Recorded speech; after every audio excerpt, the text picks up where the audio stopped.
位於掃管笏堤岸分兩期發展，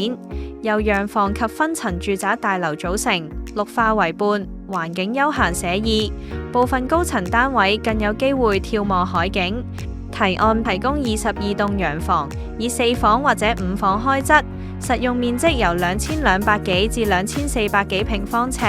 配花園同埋雙車位。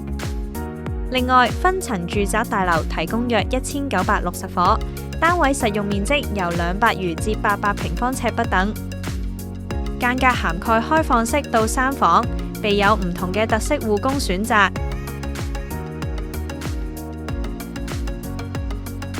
項目自設會所，設施包括室內外泳池、健身室、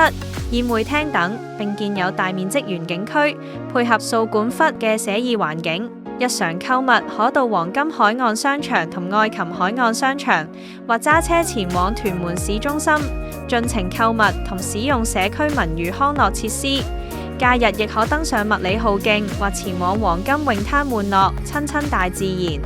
交通方面，門前嘅管翠路設有巴士前往港鐵屯門站或屯門公路轉車站，住戶可以選擇唔同嘅路線前往各區。不得不提，著名嘅哈羅香港國際學校正位於掃管笏，受到唔少家長青睞。